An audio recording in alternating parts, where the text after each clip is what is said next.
오늘 이 시간 은혜 받으실 하나님 말씀은 신약 성경 마태복음 8장 5절로 13절 되겠습니다. 마태복음 8장 5절로 13절은 신약 성경 11쪽에 있습니다. 하나님 말씀 같이 읽겠습니다. 예수께서 가버나움에 들어가시니 한 백부장이 나와 간구하여 이르되 주여 내 하인이 중풍병으로 집에 누워 몹시 괴로워하나이다. 이르시되 내가 가서 고쳐 주리라. 백부장이 대답하여 이르되 주여 내 집에 들어오심을 나는 감당하지 못하겠사오니 다만 말씀으로만 하옵소서. 그러면 내 하인이 낫겠삼나이다. 나도 남의 수하에 있는 사람이요 내 아래에도 군사가 있으니 이대로 가라 하면 가고 저대로 오라 하면 오고 내 종들의 것을 하라 하면 하나이다. 예수께서 들으시고 놀랍게 여겨 따르는 자들에게 이르시되 내가 진실로 너희에게 이르노니 이스라엘 중 아무에게서도 이만한 믿음을 보지 못하였노라. 또 너희에게 이르노니 동서로부터 많은 사람이 이르러 아브라함과 이삭과 야곱과 함께 천국에 앉으려니와 그 나라에 본 자손들은 바깥 어두운 데 쫓겨나 거기서 울며 이를 갈게 되리라. 예수께서 백부장에게 이르시되 가라 내 믿음대로 될지어다 하시니 그 즉시 하인이 나으니라. 아멘. 오늘 본문을 근거해서 오늘 이 시간에 제목은 7대로라고 하는 제목으로 잡았습니다. 같이 한번 따라 하십시다. 7대로. 예수를 믿어 하나님의 자녀가 된 사람들을 일컬어서 그리스도인, 크리스찬이라고 말하는 것입니다. 이 사람들은 하나님의 자녀가 되는 순간에 하나님이 주신 특별한 은혜가 있는데 그게 바로 권세인 것입니다. 요한복음 1장 12절로 13절 같이 읽겠습니다. 영접하는 자 곧 그 이름을 믿는 자들에게는 하나님의 자녀가 되는 권세를 주셨으니 이는 혈통으로나 육정으로나 사람의 뜻으로 나지 아니하고 오직 하나님께로부터 난 자들이니라. 아멘. 예수님께서 마가복음 16장 17절에도 이것을 확인하셨는데 같이 읽겠습니다. 믿는 자들에게는 이런 표적이 따르느니 곧 그들이 내 이름으로 귀신을 쫓아내며 새 방언을 말하며 뱀을 집어 올리며 무슨 독을 마실지라도 해를 받지 아니하며 병든 사람에게 손을 얹은즉 나으리라 하시더라. 예수를 믿는 사람에게는 하나님의 자녀가 되는 뭘 주었어요? 권세를 주었습니다. 예수 이름을 가지고 기도하고 선포한 즉 귀신이 떠나가고 병든 사람에게 손을 얹은 즉 낫게 하시는 역사를 베풀어 주시는 것입니다. 예수를 믿기 전에는 그러한 권세도 능력도 나타나지 않았습니다. 예수 믿기 전에는 우리는 형편없이 망가지고 부서진 불쌍한 인생이었습니다. 흑암과 사망에 속한 자요 우리는 사탄의 종로로 다른 그런 인생이었습니다. 그러나 이제는 예수 그리스도로 말미암아 하나님 앞에 새로운 권세와 은혜를 입은 자녀가 되었다고 성경은 말하고 있습니다. 에베소서 2장 1절 이하를 같이 볼까요? 그는 허물과 죄로 죽었던 너희를 살리셨도다. 그때의 너희는 그 가운데서 행하여 세상 풍조를 따르고 공중의 권세 잡은 자를 따랐으니 곧 지금 불순종의 아들들 가운데 역사하는 영이라. 전에는 우리도 다 그 가운데서 우리 육체의 욕심을 따라 지내며 육체와 마음에 원하는 것을 하여 다른 이들과 같이 본질상 진노의 자녀였더니 그 일에 풍성하신 하나님이 우리를 사랑하신 그 큰 사랑을 인하여 허물로 죽은 우리를 그리스도와 함께 살리셨고 너희는 은혜로 구원을 받은 것이라. 또 함께 일으키사 그리스도 예수 안에서 함께 하늘에 앉히시니 이는 그리스도 예수 안에서 우리에게 자비하심으로써 그 은혜의 지극히 풍성함을 오는 여러 세대에 나타내려 하심이라. 너희는 그 은혜에 의하여 믿음으로 말미암아 구원을 받았으니 이것은 너희에게서 난 것이 아니요 하나님의 선물이라. 그러므로 이제는 여러분과 저는 그리스도에게 속한 사람이요 예수 그리스도의 사람으로 불리우기 때문에 우리는 죄악에 악한 사단에게 멸망과 심판에 속한 자가 아니요 하나님의 은혜에 속한 자요 영생에 속한 자요 은총 아래 있는 자인 것을 믿기를 예수님으로 축원합니다. 매 순간마다 우리가 세상의 부대낌 속에서 마음고생을 하고 살아갑니다. 몸과 마음이 늘 피곤하고 지칩니다. 조금 우리의 삶에 문제가 닥치면 그것이 너무 감당하기 힘들어서 살아야 되나 죽어야 되나 이런 마음의 탄식이 막 생기게 됩니다. 도대체 어떻게 살으려고 하는 것인가? 한 건도 아니고 두 건도 아니고 이게 자꾸 문제가 오면 사람은 벅차고 지치고 힘이 들게 마련인 것입니다. 우리는 그때마다 하나님의 자녀된 권세가 내게 있음을 알고 어깨를 쫙 펴고 하나님과 나와의 맺은 이 정체성에 대한 분명한 확신을 가지고 살아야만 하는 것입니다. 시편 115편 15절 이하를 읽겠습니다. 너희는 천지를 지으신 여호와께 복을 받은 자로다. 하늘은 여호와의 하늘이라도 땅은 사람에게 주셨도다. 하나님이 여러분에게 말씀합니다. 너희는 복을 받은 자로다. 하나님이 천하 만물 우주 만상을 다 통틀이고 계시지만은 하나님이 우리가 사랑하는 세상은 우리에게 선물로 주신 것입니다. 우리가 다스리고 정복하고 이것을 통해서 하나님께 영광을 돌릴 수 있는 축복된 약속을 우리는 받은 사람이기 때문에 얼마든지 이 문제를 이기고 이 상황을 극복할 수 있다는 사실을 여러분 확신하기를 예수 이름으로 축원합니다. 우리가 먼저 할 것이 있는데 그것은 하나님이 움직이는 두 가지의 법칙이 있는데 하나는 바로 공의의 법이 있고 또 하나는 은혜의 법이 있습니다. 같이 해봅시다. 공의의 법, 은혜의 법. 오늘 이 말씀은 굉장히 중요한 내용이고 제가 주혜종으로 부름받아서 30년이 넘게 하나님의 복음을 전하면서 성경을 보다 보니까 하나님이 다스리는 통치의 법이 두 가지가 있음을 보았습니다. 하나는 공의의 법이고 하나는 은혜의 법인데요. 은혜의 법은 특별법이고 공의의 법은 일반법인 것입니다. 같이 봅시다. 공의의 법은 일반법이고 은혜의 법은 특별법이다. 아멘 합시다. 자, 예수를 믿는다고 해서 다 잘 되나요? 그건 아닌 것입니다. 예수를 믿는다고 해서 다 부자 되고 성공하나요? 그것은 아닙니다. 어떤 사람은 성공하기도 하고 부자가 되고 잘 되는 경우가 있습니다. 그러나 예수를 믿어도 오랜 동안 예수와 신앙생활을 해도 실상은 그 모양 그 꼴로 늘상 그렇게 살아가는 사람도 있습니다. 그래서 오늘 이 시간 그 해답을 공의의 법과 은혜의 법을 통해서 한번 찾아보려고 할 테니까 이 말씀에 귀를 기울이면 여러분들이 왜 안 될까? 나는 예수를 이렇게 오랜 동안 믿었는데 왜 안 될까라고 하는 해답을 찾아볼 수가 있을 것입니다. 공의의 법은 무엇일까요? 그것은 하나님 백성들과 언약으로 맺은 관계, 다시 말하면 하나님과 나와의 맺은 일반법으로 해석할 수가 있는 것입니다. 하나님께서 제시하신 그 언약을 이행함과 또는 불이행함을 통해서 우리의 성공과 실패가 움직여지는 것입니다.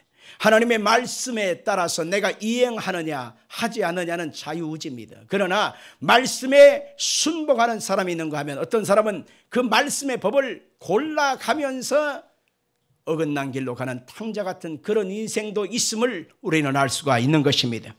자, 출애굽기 15장 25절 읽겠습니다.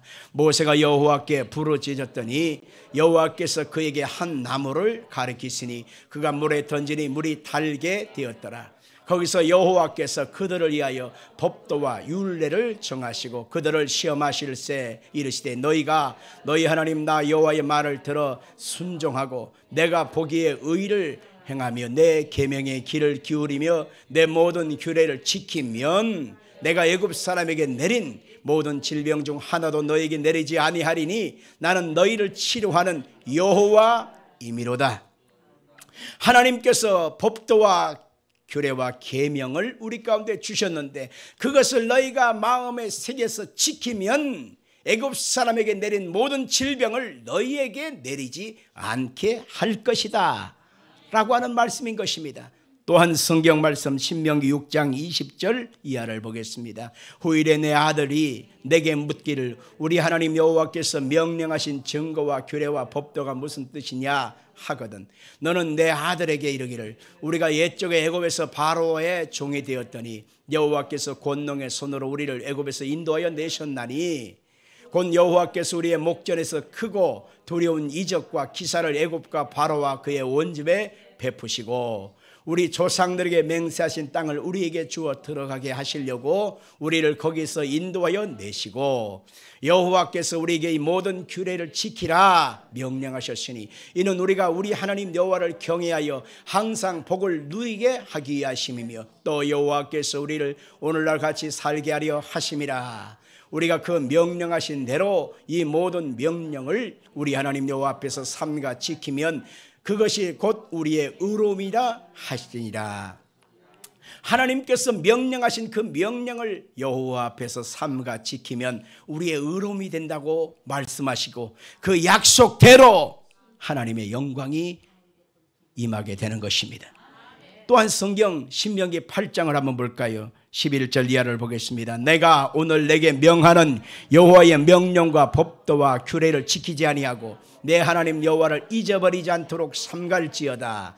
네가 먹어서 배부르고 아름다운 집을 짓고 거주하게 되며 또 내 소와 양이 번성하며 내 은금이 증식되며 내 소유가 다 풍부하게 될 때에 내 마음이 교만하여 내 하나님 여호와를 잊어버릴까 염려하노라. 여호와는 너를 애굽 땅 종되었던 집에서 이끌어내시고 너를 인도하여 그 광대하고 위험한 광야 곧 불뱀과 전갈이 있고 물이 없는 간조한 땅을 지나게 하셨으며 또 너를 위하여 단단한 반석에서 물을 내셨으며 내 조상들도 알지 못하던 만나를 광야에서 내게 먹이셨나니 이는 다 너를 낮추시며 너를 시험하사 마침내 내게 복을 주려 하심이었느니라. 그러나 내가 마음에 이르기를 내 능력과 내 손의 힘으로 내가 이 재물을 얻었다 말할 것이라. 내 하나님 여호와를 기억하라. 그가 내게 재물 얻을 능력을 주셨습니다. 이같이 하심은 내 조상들에게 맹세하신 언약을 오늘날 같이 이루려 하심이니라. 내가 만일 내 하나님 여호와를 잊어버리고 다른 신들을 따라 그들을 섬기며 그들에게 절하면 내가 너에게 증거하노니 너희가 반드시 멸망할 것이라. 여호와께서 너희 앞에서 멸망시키신 민족들 같이 너희도 멸망하리니 이는 너희가 너희 하나님 여호와의 소리를 청종하지 아니함이니라. 우리가 하나님의 그 말씀을 통해서 언약을 통해서 규례를 통해서 우리는 하나님과 언약을 맺게 되었습니다. 그래서 하나님께서 이 말씀을 너희 마음에 새기고 너희의 삶에서 순종으로 너희가 행하게 되면 그것이 너희에게 하나님의 역사가 나타남으로 임하게 될 것이다. 그러나 이 말씀을 불이행하게 되고 불순종하게 되면 너희는 하나님을 믿는 자가 되었지만 결국 끝이 안 좋다는 것입니다. 멸망하게 될 것이라는 것입니다. 여러분과 저는 어느 회사에 들어가면 근로계약서라고 하는 그런 계약서를 쓰게 되어집니다. 회사에서 제시하는 그 계약서 내용에 대해서 충분히 인지하고 그것에 대해서 네가 다니고 싶으면 사인하라는 것입니다. 그래서 거기다 사인하면 그 근로계약서에 의하여 회사와 나는 계약서의 이행을 그대로 준수하게 되어지는 것이고 회사는 나를 보답하게 되고 나는 회사한테 그만큼 해야 될 의무를 감당하게 되는 것입니다. 우리가 어느 집을 가게 되면 그 집을 우리가 사고 팔고 하는 매매 계약서를 쓰지 않습니까? 그러면 그 매매 계약서를 쓰게 될 때에 그 파는 사람과 사는 사람은 그 계약 관계를 서로 성립하게 되고 그것은 합하게 되면 거기에 대해서 사인을 하고 도장을 찍고 인감을 주고받으면서 계약은 성립하게 되는 것입니다. 그러나 그 계약서의 내용대로 하지 않고 위반하게 되면 결국 그 계약은 파기되어지고 나한테 손해가 오지 않습니까? 마찬가지입니다. 하나님께서는 세상을 통치하는 일반법인 바로 공의의 법을 통해서 하나님은 세상을 움직여 가는 것입니다. 그래서 하나님의 백성들에게 하나님의 언약과 계명과 율례와 규례와 법도를 말씀하신 것입니다. 이 말씀대로 우리가 순응하고 순종하고 섬기며 그 말씀대로 따라 행하게 되면 그 말씀 안에 있는 약속과 축복을 받게 되는 것입니다. 그러나 그 말씀을 불순종하고 그 말씀을 거역하고 그 말씀을 우리가 사사건건 시시비비를 걸고 우리는 끊임없이 이탈하게 되면 결국 우리의 삶의 현실은 하나님을 믿는 자 같으나 결국 삶의 현장에는 안 좋은 일만 생길 수밖에 없는 것입니다. 성도 여러분들, 오늘 우리가 믿는 예수 그리스도는 우리에게 은혜의 하나님이기도 하지만은 공의의 하나님인 것을 여러분 꼭 기억하기를 예수 이름으로 축원합니다. 둘째로 우리가 알 것은 은혜의 법이라고 하는 것은 과연 무엇일까요? 은혜의 법은 하나님과 나와의 특별법을 해당한다는 것을 알 수 있습니다. 사람의 자유의지가 있습니다. 노력하고 애쓰고 몸부림치고 그리고 또 심혈을 기울여도 도무지 얻을 수 없는 것이 있습니다. 사람이 애쓰고 아침부터 저녁까지 노력해도 도무지 얻을 것이 없는데 그게 바로 뭘까요? 그것이 바로 우리를 영혼의 사망의 상태에서 건질 수 없는 것을 말하는 것입니다. 스스로의 힘으로는 구원받을 수 없습니다. 스스로의 힘으로는 멸망과 사망에서 우리를 건질 수가 없습니다. 죄를 씻을 길이 없습니다. 아무리 노력하고 애쓰고 돈을 주고 아무리 살라고 해도 천국과 영생은 얻을 방법이 없는 것입니다. 그래서 하나님은 특별한 방법을 주셨는데 그 특별한 방법이 곧 하나님의 아들 예수님을 이 땅에 육신의 몸을 입고 오시게 하신 것입니다. 그래서 예수 그리스도의 그 몸에다가 우리의 허물과 죄악과 멸망과 사망을 한 몸에 다 예수님의 양어깨에 짊어지게 하신 것입니다. 그래서 예수님이 십자가의 몸을 찢고 피 흘려 죽으셔서 우리의 죄값을 다 청산해 주신 것입니다. 예수 그리스도의 십자가의 피뿌림을 통해서 우리를 멸망에서 생명으로 건져주신 것입니다. 지옥불에서 영생 천국으로 옮겨주신 것입니다. 우리의 죄를 사하시고 하나님이 의롭게 만들어 주시는 것입니다. 예수 그리스도의 십자가 사건을 통해서 우리 가운데 거저주시는 은혜, 바로 그 특별한 하나님의 은혜의 법을 통해서 우리 가운데 성령을 부어주게 되는 것입니다. 이것을 아브라함을 통해서 우리 가운데 알려주시는데요.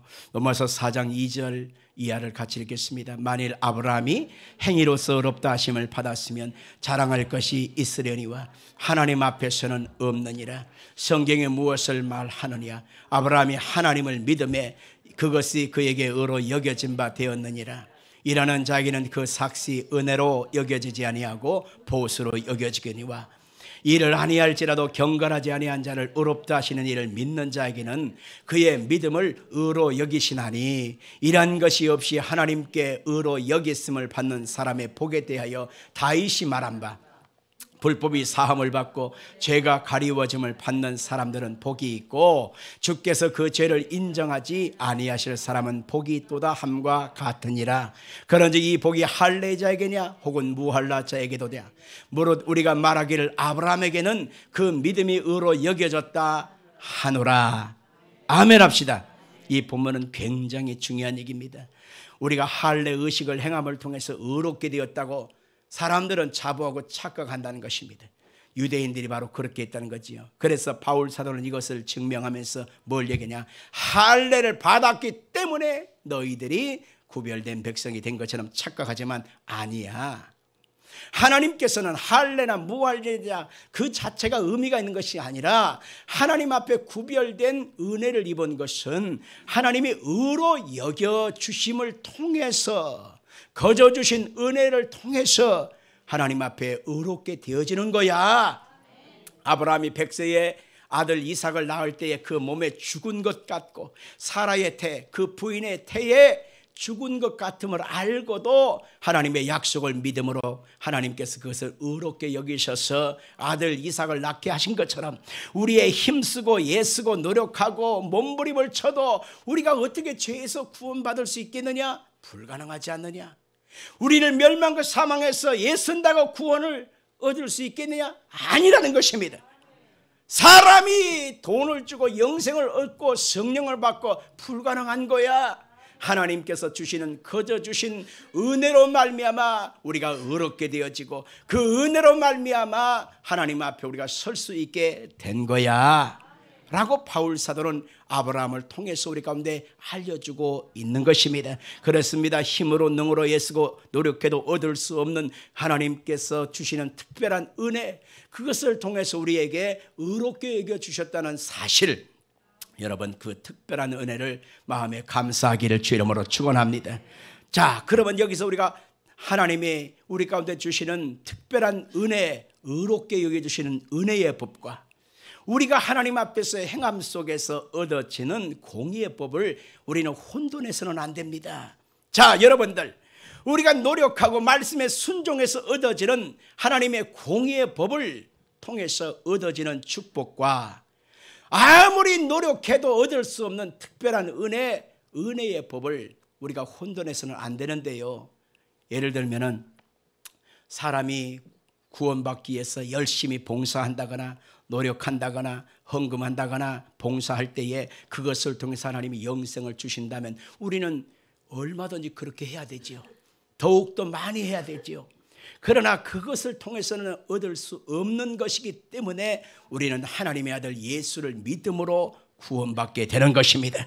그러나 예수 믿는 것이 또 한 가지 착각하는 것이 뭐냐면은 우리가 구원받아 하나님의 자녀가 되었다고 하는 사실, 의롭게 되었다고 하는 사실을 우리의 마음에 믿을진데 이 땅에 사는 날 동안에 하나님의 역사가 가만히 아멘 하고 입 쩍 벌리고 가문나무 밑에서 입 벌리고 있는 그 한심스러운 인생처럼 아무것도 하지 아니한 채 내 삶의 현장에서 하나님의 은총이 임하고 축복이 임하고 역사가 임한다고 혼돈하면 안 되는 것입니다.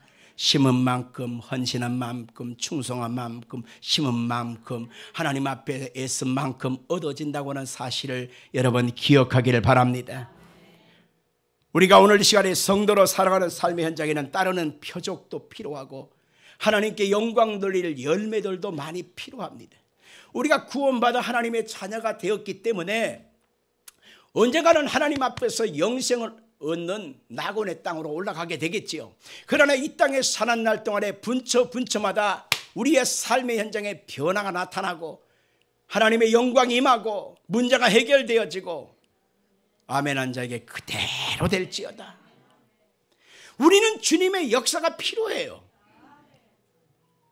예수를 믿고 나서 영향력 있는 삶을 산다고 하는 것이 무엇인지를 우리가 알 수 있습니다. 맨 찌들찌들 가난 힘들고 고달프고 문제 별것도 아닌 문제 때문에 그냥 징징징징 해야 되는 우리의 삶을 매일 반복하며 살 것인가, 아니면 이것을 떨쳐버리고 당당히 밟고 일어서고 승리하며 살 것인가를 우리는 결정해야 되는데, 우리의 삶의 현실 속에 하나님의 역사가 이루어지길 원한다면 우리는 하나님의 공의의 법 앞에 우리는 지혜로워질 필요가 있는 것입니다. 하나님의 공의로운 그 말씀과 약속 앞에 우리는 어떤 반응을 하느냐가 결국 관건인 것을 알게 되는 것입니다. 그래서 오늘 시간 저는 기도하는 가운데 성령이 주시는 감동대로 예수 믿는 사람에게는 7가지의 특별한 역사가 나타나는 것을 보면서 7대로 되는 역사를 말씀해 드리기를 원하는 것입니다. 본문에 보면 백부장이라고 하는 로마의 군인이 예수님을 찾아왔습니다. 그런데 그 사람이 무엇 때문에 나왔느냐면 자기 하인이 심한 중풍병으로 쓰러져 자빠져 있는 것입니다. 그때에 안타깝게 여긴 그 백부장이 예수님께 와서 겸손한 마음으로, 그리고 사랑의 마음을 담아서 내 하인의 중풍병을 좀 고쳐주소서 하는 것입니다. 유대인도 아니고 로마의 군인의 신분을 가지고 와서 그렇게 겸손히 구하니 예수님이 감동이 되셨던 거예요. 가서 고쳐주리라. 그러자 그 백부장이 말합니다. 아닙니다. 오실 필요가 없습니다. 나는 감당할 수가 없습니다. 그러면서 내 밑에 종이 있어요. 가라 하면 갑니다. 오라 하면 옵니다. 이것을 가지고 하라 하면 합니다. 주님 말씀으로만 하사이다. 그러면 내 하인의 중풍병이 나을 것입니다. 대단한 믿음인 것입니다. 그럴 때 어찌하여 그 영적 비밀, 영적 원리를 네가 알고 있는고 하면서 예수님께서 그 믿음을 칭찬하시면서 이스라엘 중에서도 이만한 사람을 못 봤는데 참 믿음이 크도다 하시고 그 즉시에 하인의 중풍병을 쫓아내버리고 강건케 되었다고 성경은 말하고 있습니다. 자, 우리 한번 8장 12절 한번 읽어볼까요? 8장 12절. 예수께서 백부장에게 이르시되 가라, 내 믿은 대로 될지어다 하시니 그 즉시 하인이 나으니라. 가져봅시다. 그 즉시에 하인이 나으니라. 내 믿은 대로 될지어다. 자, 예수님께서 오늘 이 본문에서 백부장의 그 믿음의 고백 속에서 내 믿음이 크도다, 내 믿은 대로 될지어다 하시니 그 즉시 나았다는 것입니다. 이게 참 중요한 원리인데요. 우리의 삶의 현실에 예수를 이렇게나 오래 믿었는데도 불구하고 내 삶의 변화가 나타나지 않고 열매가 나타나지 않는 것은 예수님과 나와의 관계가 뭔가 문제가 있기 때문에 그런 것입니다. 하나님의 공의의 법에 대해서 잘 몰라요. 무지에 가까울 정도로 몰라요. 그래서 하나님 앞에 우리가 행하는 바가 온전치가 않은 거예요. 그래서 오늘 시간 예수 믿는 사람에게 주시는 하나님의 공의의 법대로 되어지는 7가지 원리 7대로 되는 역사가 무엇인지를 꼭 알아야만 하는 것입니다. 첫째가 바로 어떤 원리냐? 바로 기도대로 될지어다. 같이 합시다. 기도한 대로 될지어다. 한 번 더 합시다. 기도한 대로 될지어다. 마태복음 18장 18절 이하 읽습니다. 진실로 너희에게 이르노니 무엇이니 너희가 땅에서 매면 하늘에서도 매일 것이요 무엇이니 땅에서 풀면 하늘에서도 풀리리라. 진실로 다시 너희에게 이르노니 너희 중에 두 사람이 땅에서 합심하여 무엇이니 구하면 하늘에 계신 내 아버지께서 그들을 위하여 이루게 하시리라. 아멘. 기도의 권세를 얘기하는 것입니다. 너희가 내 이름으로 이 땅에서 매이면 하늘에서도 매일 것이고 이 땅에서 풀면 하늘에서 풀린다는 것입니다. 기도의 응답과 원리와 능력을 말씀한 것입니다. 성경 요한복음 16장 23절입니다. 그날에는 너희가 아무것도 내게 묻지 아니하리라. 내가 진실로 진실로 너희에게 이르노니 너희가 무엇이든지 아버지께 구하는 것을 내 이름으로 주시리라. 지금까지 너희가 내 이름으로 아무것도 구하지 아니하였으나 구하라. 그리하면 받으리니 너희 기쁨이 충만하리라. 마가복음 9장 29절 볼까요? 이러시되 기도 외에 다른 것으로는 이런 종류가 나갈 수 없느니라 하시니라. 야고보서 4장 2절 자 너희는 욕심을 내어도 얻지 못하고 살인하며 시기하여도 능히 취하지 못함으로 다투고 싸우는도다. 너희가 얻지 못하면 구하지 아니하기 때문이요 구하여도 받지 못하면 정욕으로 쓰려고 잘못 구하기 때문이라. 여러분 우리에게 예수 이름의 권세를 주셨음을 믿으시면 아멘 하십시오. 내게 예수 이름의 권세가 있다는 사실을 인정하시면 아멘 하십시오. 우리가 예수님의 이름을 가지고서 이 땅에서 구하고 찾고 두드리는 이 권세를 쓰라 그 얘기인 것입니다. 그런데 10년 전에도 20년 전에도 우리는 식기도 잠깐 하는 것이 기도라고 생각합니다. 잠잘 때 때로는 문득문득 은연중에 주여 이게 기도라고 생각합니다. 여러분 착각하지 마십시오. 그런 기도가 아니라 그냥 식물인간이 눈을 잠깐 떴다 감았다 하는 거나 같은 거예요. 그 기도가 아니에요. 기도라고 하는 것은 하나님과 나와의 영적 호흡과 사랑의 미러와 같은 것입니다. 사랑한다면 그 연인과 부부 사이에서 깊은 교감이 오는 마음이 담긴 얘기를 하지 않습니까? 바로 그것과 같은 것입니다. 우리가 주님과의 관계를 확신한다면 내 삶의 변화와 역사를 나타내기 위하여 집중적으로 하나님 앞에 깊은 기도를 아뢰야 하는데 우리는 잠깐 씻기도 하는 그것이 기도라고 착각하는데 웃기지 마십시오. 아닙니다. 30년 전에 20년 전에 잠깐 10분 20분 기도하던 그 버릇을 지금도 유지하면서 나는 기도하고 있다고 착각하는데 말도 안 되는 소리를 하지 마십시오. 우리의 삶의 기적을 유발시킬 수 있을 만한 그런 기도가 회복되어져야 하는 것입니다. 내 영혼을 유지할 수 있는 최소한의 기도 시간을 예수님이 정해놓았어요. 얼마라고 했습니까? 1시간. 너희가 나와 함께 1시간도 깨어 기도할 수 없더냐 시험에 들지 않게 깨어 기도하라고 했습니다. 1시간도 나의 영혼을 위해서 기도하지 아니한 채 나의 삶의 문제와 내 가족들과 내가 전도하는 복음의 통로로 쓰임받게 하여 2시간, 3시간, 4시간 기도해야 되는데 그것도 기도하지 못한 사람이 어떻게 삶의 현장의 변화를 꿈꾸겠습니까? 한 해가 지나가고 있습니다. 내 삶에 변화가 없고 열매가 없다고 우리는 탄식하고 원망하고 불평합니다. 여러분 그러나 바꿔서 생각해 보면 여러분의 기도의 분량과 기도의 시간과 깊이와 양이 문제를 해결할 만한 그만큼 기도의 양이 되었나요? 차분차답해보면 분명히 대답을 찾을 수 있을 것입니다. 아하, 이 정도밖에 겨우겨우 숨 쉴 정도만 나는 기도하고 살았으니 문제가 해결될 턱이 있나? 이 자리에 모인 사랑하는 성도 여러분, 기도의 양을 넓히십시오. 깊이 기도하십시오. 주님이 역사하실 만한 믿음의 기도가 회복되기를 예수님으로 축원합니다. 따라 말씀하십시오. 기도대로 될지어다. 두 번째로 하나님의 공의의 법은 바로 뭐냐? 순종대로 될지어다 라고 하는 것입니다. 같이 봅시다. 순종대로 될지어다.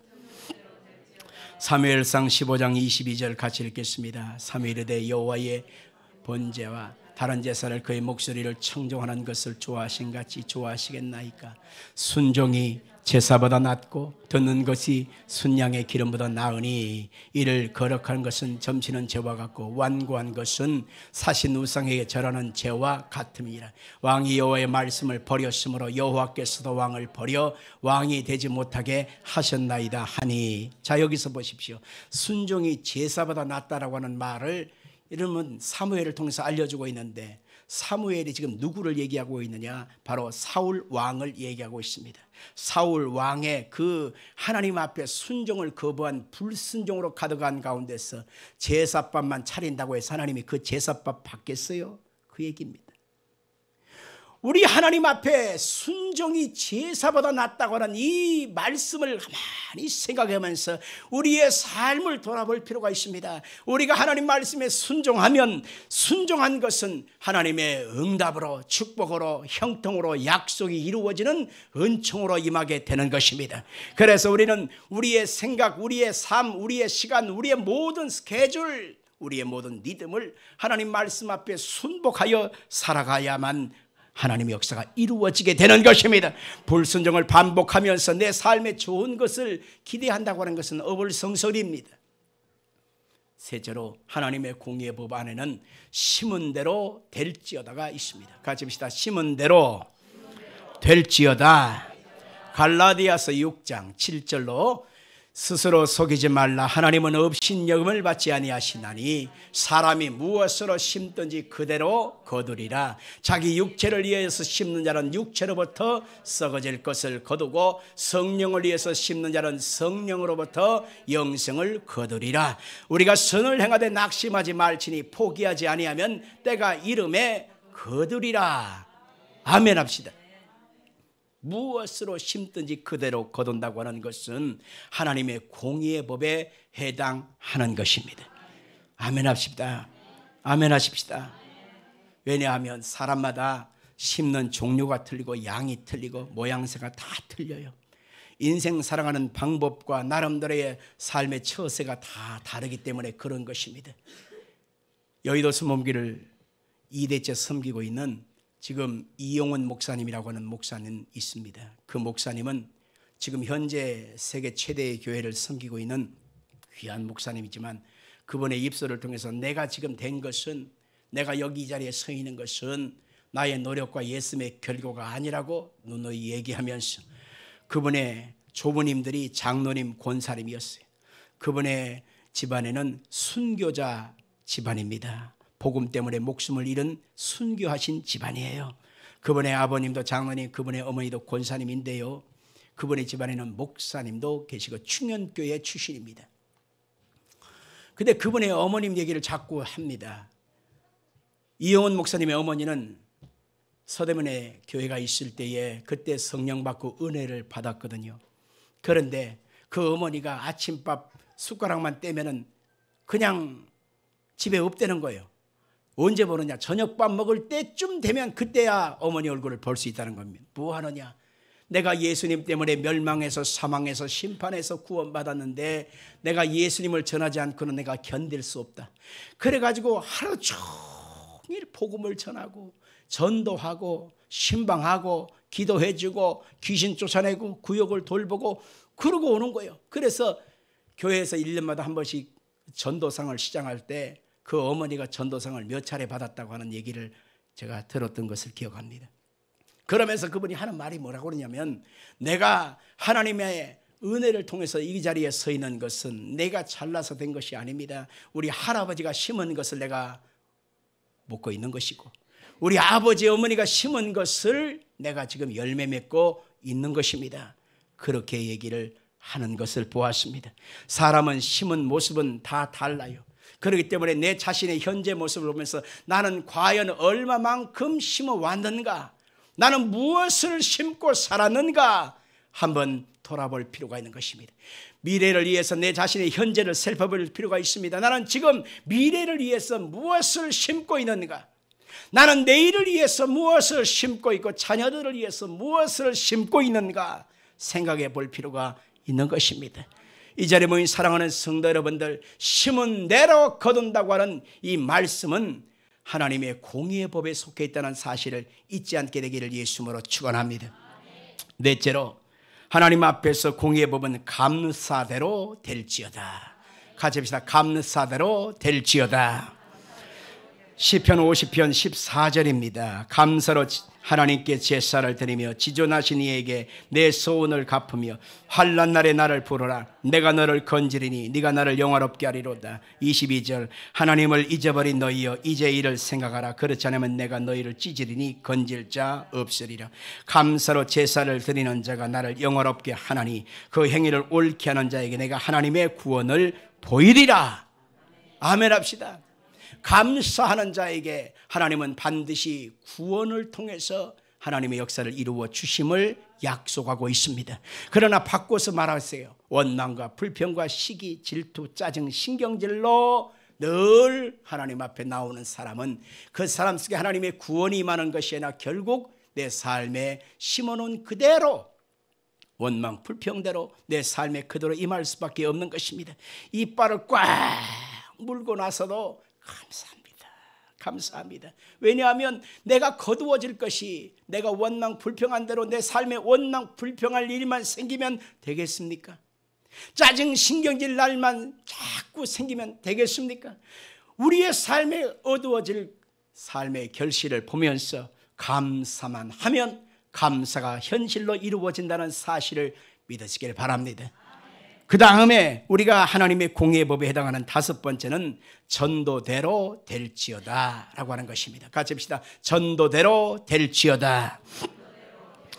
에스겔 3장 17절 이하를 봅니다. 인자야 내가 너를 이스라엘 족속의 파수꾼으로 세웠으니 너는 내 입의 말을 듣고 나를 대신하여 그들을 깨우치라. 가령 내가 악인에게 말하기를 너는 꼭 죽으리라 할 때에 내가 깨우치지 아니하거나 말로 악인에게 일러서 그 악한 길을 떠나 생명을 구원하게 하지 아니하면 그 악인은 그 죄악 중에서 죽으려니와 내가 그의 핏값을 내 손에서 찾을 것이고 네가 악인을 깨우치되 그가 그 악한 마음과 악한 행위에서 돌이키지 아니하면 그는 그 죄악 중에서 죽으려니와 너는 그 생명을 보존하리라.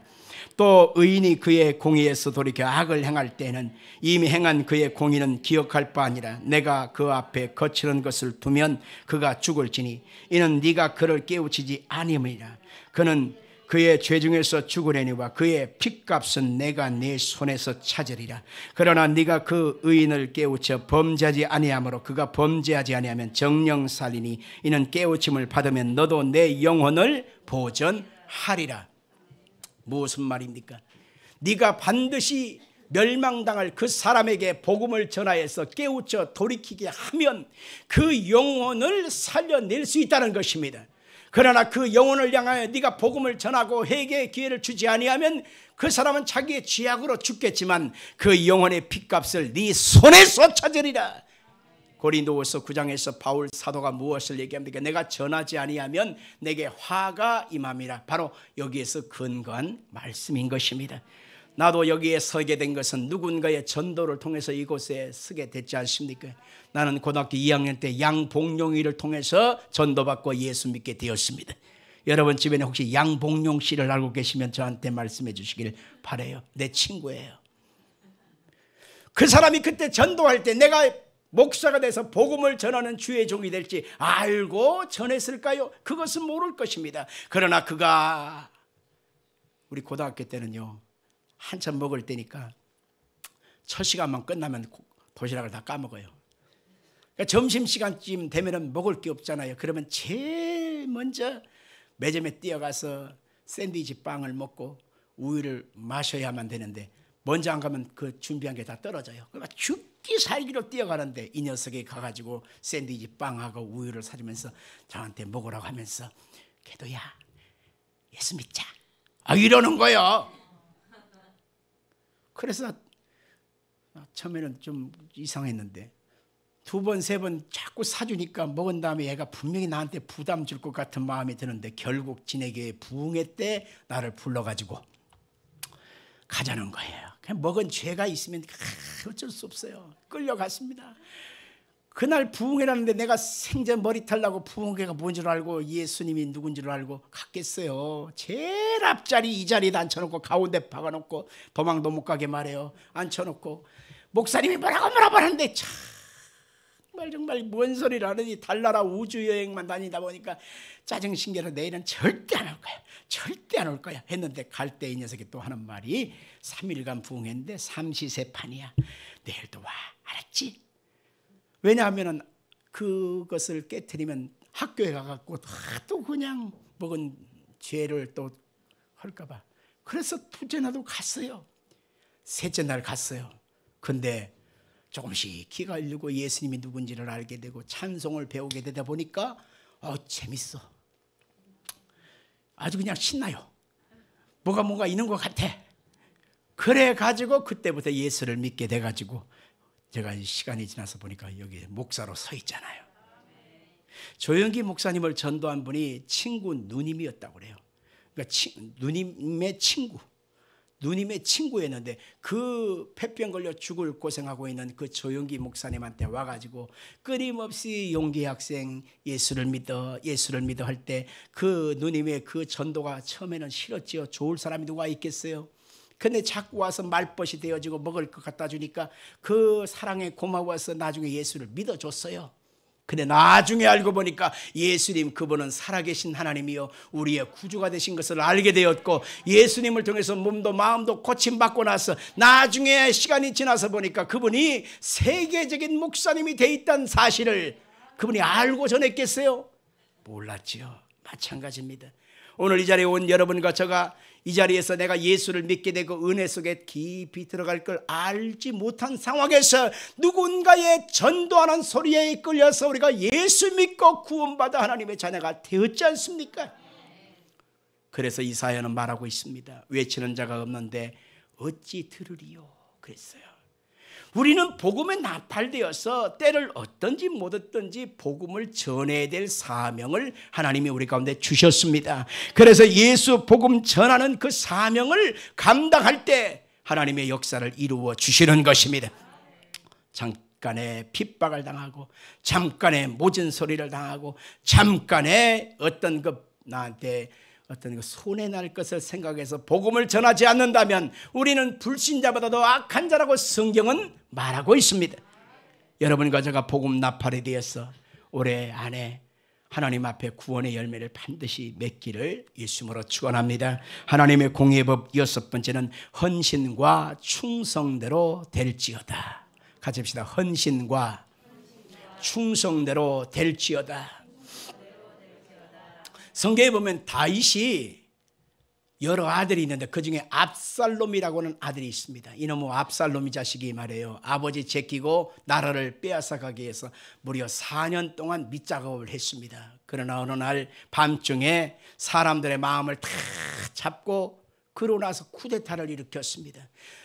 그래서 밤중에 깨어서 도망을 갑니다. 맨발로 도망갑니다. 머리카락도 제대로 묶지 못하고 잠옷바람으로 도망을 갔습니다. 요단을 건넜고 마하나임에 이르게 됐습니다. 대세는 기울었습니다. 민심은 돌아섰습니다. 도대체 이 꼴이 뭐냐? 시므이라고 하는 사람은 어찌 알고 그것을 와가지고 돌팔매질하면서 이 피로 먹은 자야 죽어라 죽어라 죽어라 그렇게 유혹하고 비난하고 조롱합니다. 도대체 이 황망해진 마음을 어루만질 길이 없습니다. 근데 어떤 노인이 찾아왔는데 그 노인의 이름을 바르실레라고 말하고 있습니다.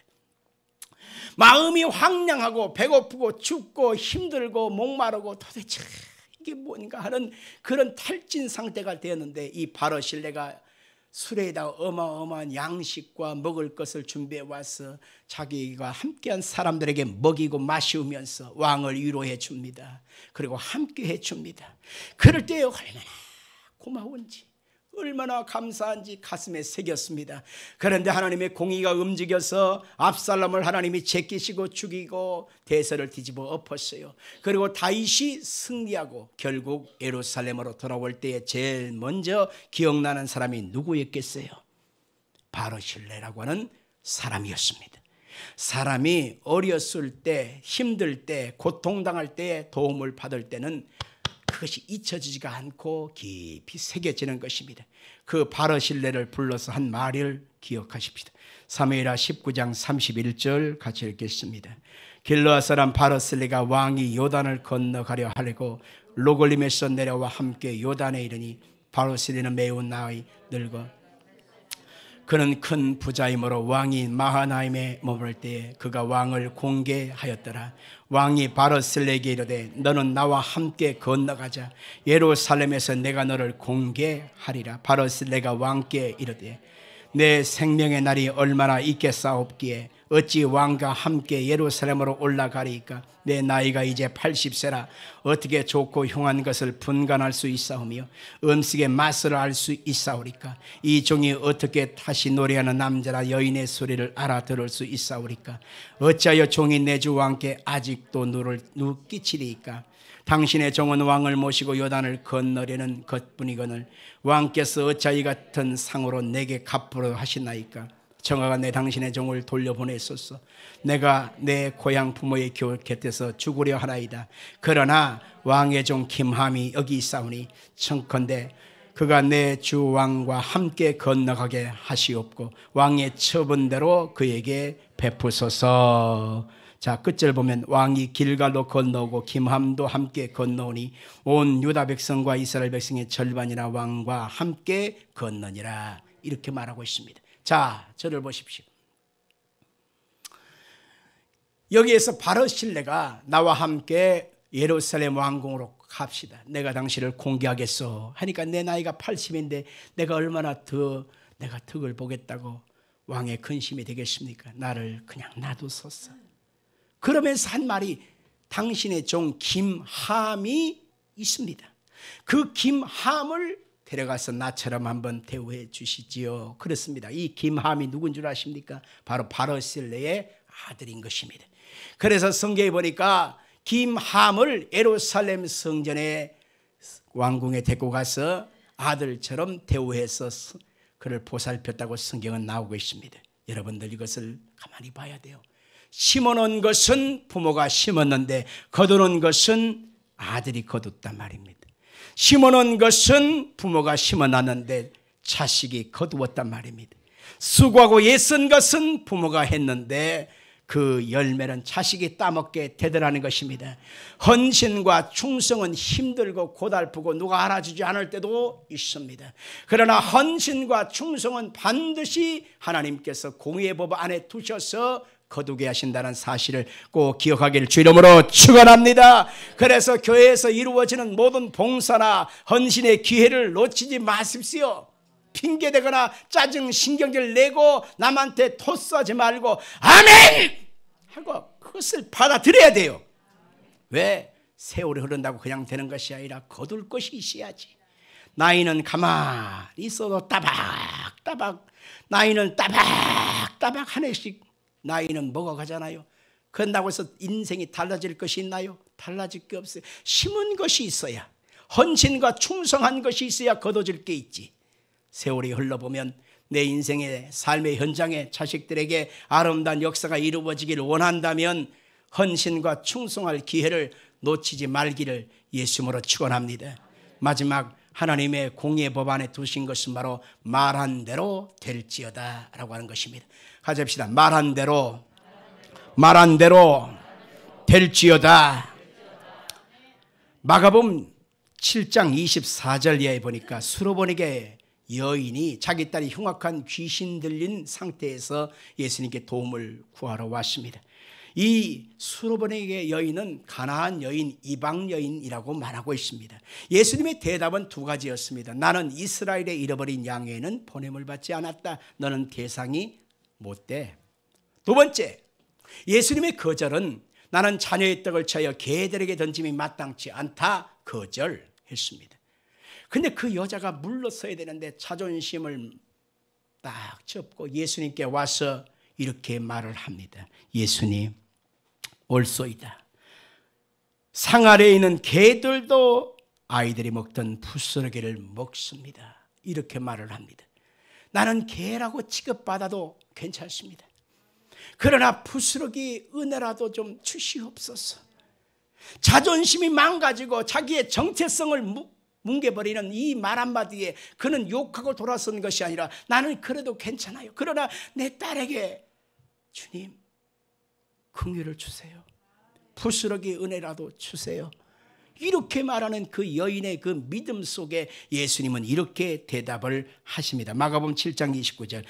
이 말을 하였으니 돌아가라, 귀신이 내 딸에게서 나갔느니라 하시매 여자가 집에 돌아가 본즉 아이가 침상에 누웠고 귀신이 나갔더라. 이 말을 하였으니.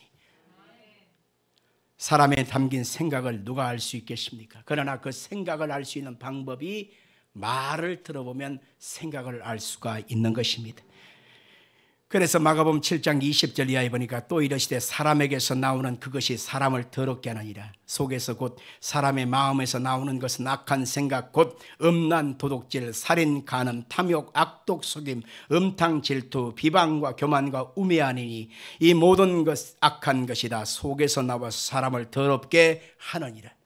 사람 속에 생명이 있으면 생명이 나오지만은 사람 속에 악과 저주와 슬픔이 가득하는데 어떻게 생명이 나올 수 있느냐, 그 얘기인 것입니다. 그래서 잠언서 18장 20절 이하를 보면 말하는 그대로 되게 되어 있다는 것입니다. 읽어볼까요? 사람은 입에서 나오는 열매로 말미암아 배부르게 되나니 곧 그의 입술에서 나는 것으로 말미암아 만족하게 되느니라. 죽고 사는 것이 혀의 힘에 달렸나니 혀를 쓰기 좋아하는 자는 혀의 열매를 먹으리라.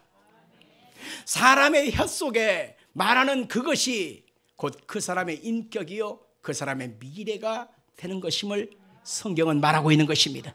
그래서 그 속에 하나님의 거룩함과 생명으로 채우는 것도 중요하거니와 그 입에서 나오는 말이 참 중요한 것입니다. 성도는 예수 그리스도를 주님이라고 말하는 사람입니다. 그래서 나는 예수님의 은혜로만 삽니다. 나는 예수 없이는 살 수 없습니다. 예수님의 은총을 간구합니다라고 하는 이 믿음과 신앙을 자꾸 고백하면 그 말대로 예수의 은혜가 임하게 되는 것입니다. 로마서 10장 9절에 보니까 내가 만일 네 입으로 예수를 주라 시인하며 또 하나님께서 그를 죽은 자 가운데서 살리신 것을 내 마음에 믿으면 구원을 받으리라. 사람이 마음으로 믿어 의에 이르고 입으로 시인하여 구원에 이르느니라. 끊임없이 예수를 말하십시오. 끊임없이 예수를 선포하십시오. 끊임없이 예수 그리스도의 역사하심을 선포하면 그대로 되는 역사가 있는 것입니다. 자, 그러면 결론 부분에서 한번 이것을 꼭 기억하시되 저한테 눈을 좀 맞춰 주시길 바라요. 왜 하나님께서는 공의의 법을 통해서 세상을 통치하고 있는지를 알아야 하는 것입니다. 이 공의의 법을 통해서 우리가 행한 대로 심은 대로 기도한 대로 순종한 대로 전도한 대로 헌신과 충성한 대로 말한 대로 되어지는데 왜 하나님은 공의의 법을 통해서 세상을 움직여가느냐 알아야 합니다. 자, 믿는 사람이라면 다 복을 받고 믿는 사람이라면 다 부자 되고 믿는 사람이라면 합격시켜주고 믿는 사람이라면 성공해야 되잖아요. 근데 믿는 사람도 역시 다 똑같지 않아요. 되는 사람은 되고 안 되는 사람은 안 됩니다. 왜 그럴까요? 결론은 하나님의 공의의 법 때문에 그런 것입니다. 눈을 맞춰주세요. 눈을 맞춰. 이게 참 열쇠입니다. 중요한 얘기예요. 하나님의 공의의 법에서 듣는 자가 5 인격이 있습니다. 하나님은 이 공의의 법대로 하지 아니하면 안 되는 것입니다. 첫째, 누가 듣고 있습니까? 천사들이 듣고 있습니다. 하나님이 지금 공의의 법대로 공평하게 하고 계시는가 아니한 거를 천사들이 보면서 하나님 왜 저 사람은 치우칩니까? 저건 심은 것도 없고 행한 것도 없고 순종도 없는데 왜 복을 주십니까? 천사들이 이상하네 그런단 말이죠. 2번째 인격이 있습니다. 그게 사람들입니다. 세상 사람들이 악을 행하는데 멸망하지 않고 벼락 맞지도 않고 저렇게 승승장구하면 세상 사람들이 안 믿어도 되네, 하나님 두려워할 필요가 없네 하고서 하나님이 없다 말하기 때문에 하나님은 공의의 법도로 세상을 움직여가는 것입니다. 세 번째 인격이 있습니다. 사탄입니다. 하나님께서 하나님의 공의의 법도로 세상을 움직여가지 않으면 사탄이가 참소합니다. 아이고, 나도 거짓말장인데 당신도 거짓말장이네, 이렇게 되는 것이에요. 네 번째, 그것을 듣는 인격이 있습니다. 그게 바로 누구냐면 내가 그것을 듣고 있어요. 알고 있습니다. 하나님의 공의의 법대로 순종치도 않았는데 잘 되잖아요. 아이고, 내가 잘 됐어, 내가 애썼어, 우연히 된 것이지 하면서 하나님을 경외함이 없기 때문에 하나님은 공의의 법대로 움직여가는 것입니다. 다섯 번째 인격이 있습니다. 하나님 자신입니다. 시편 23편 자기 이름을 위하여 의의 길로 인도하시고 라고 있습니다. 하나님은 자신의 의와 거룩함과 영광과 자존심을 엄청나게 중요하게 생각하는데 하나님 자신이 공의의 법을 무시하고 행하게 되면 결국 하나님 자신도 사람하고 똑같은 거예요. 그래서 하나님은 공의의 법대로 세상을 움직여 가는 것입니다. 예수 믿어서 하나님의 복을 그냥 알아서 대충 알아서 줄 알죠? 그거 안 돼요. 어리석은 생각이에요. 우리가 기도한 대로, 순종한 대로, 심은 대로, 감사한 대로, 전도한 대로, 헌신과 충성대로, 말한 대로 된다고 하는 이 하나님의 공의의 법을 이상하게 생각하지 말고, 하나님이 이렇게 세상을 움직여가고 계시는구나 알고 우리는 하나님의 말씀을 아멘하고 심는 데 순종해야 되고 헌신과 충성하기를 우리가 끊임없이 적극적으로 나서야 되고 입술에 파수꾼을 세워서 쓸데없는 말, 아니해야 될 말, 해서는 안 될 말, 독을 내뿜는 말은 하지 말고 꼭 해야 될 말만 해야만 하는 것입니다. 기도하겠습니다.